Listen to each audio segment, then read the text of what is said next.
Yeah, they can't find her. She's just like the, and How old is she? she needs her medicine. She's I forget, Joey. I heard on the news. Well, it's a shame.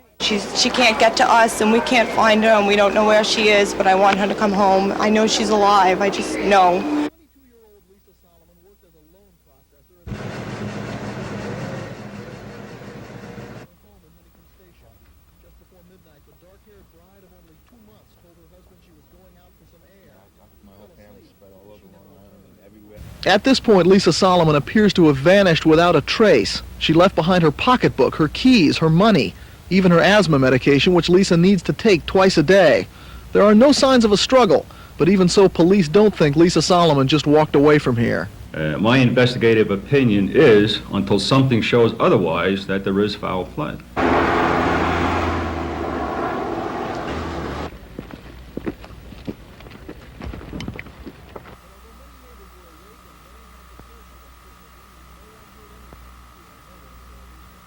Do you think your wife's still alive? I have to think she is, because when you give up hope, that's when you stop doing anything, and I'll never stop doing it. So yeah, she's alive. She's alive somewhere, and I'm going to find her. Matthew Solomon says he's enlisted 200 of his friends, many of whom are members of motorcycle clubs. They've got help in psychics and are following up leads on their own. Every friend this girl has in the world is out looking for her right now, and she's not with any of her friends, and she's not with anyone in her family, and there's no other place we can think of except that someone took her. All I can say is that for whoever is involved right now and whoever has her, for their sake, the police should find her before we do.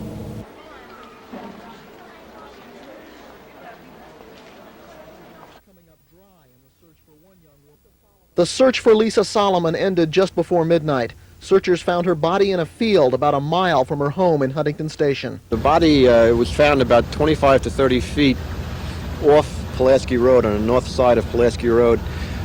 The body was in a large garbage-type bag, which was next to other bags that were filled with leaves. The discovery ended a search that had been going on for a week. Ever since Lisa disappeared from her home on Miller Place on Christmas Eve, her husband and an estimated 200 friends had been combing the woods and fields nearby. Posters have gone up all over the area, but now Lisa Solomon is missing no longer. Family members say they were not prepared for the bad news.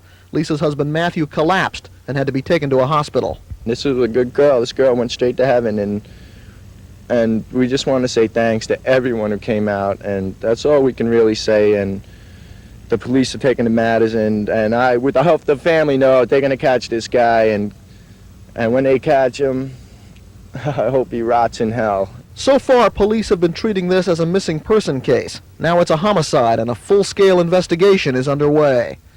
There are no suspects at this time.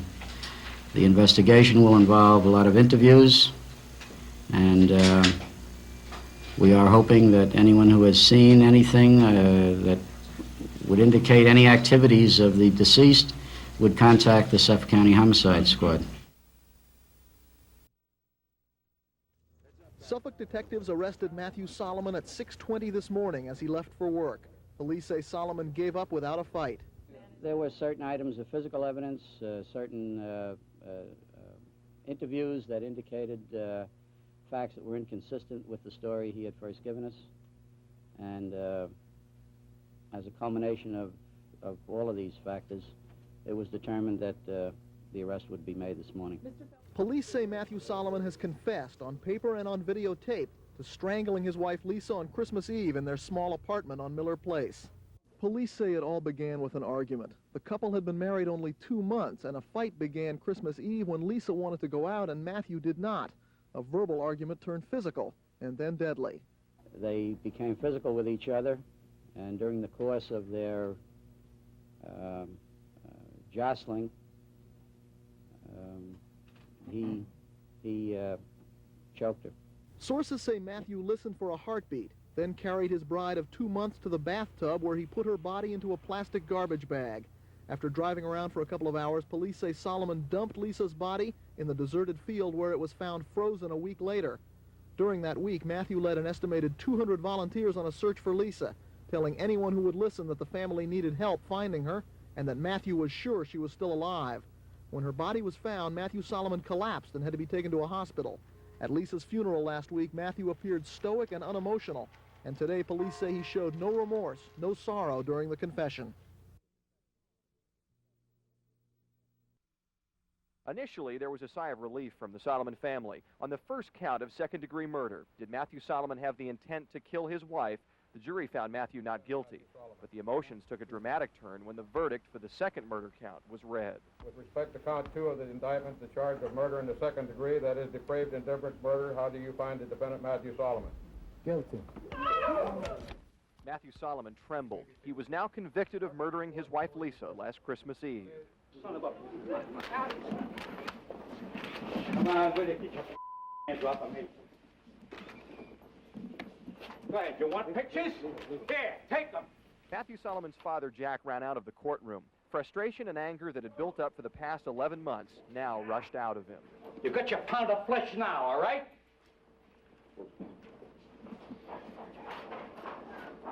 Hold Mr. Nice Guy, put him away. Truth will come out, don't you worry about it. Inside the courtroom, Matthew Solomon was cuffed and led back to his jail cell. Matthew Day, please stop.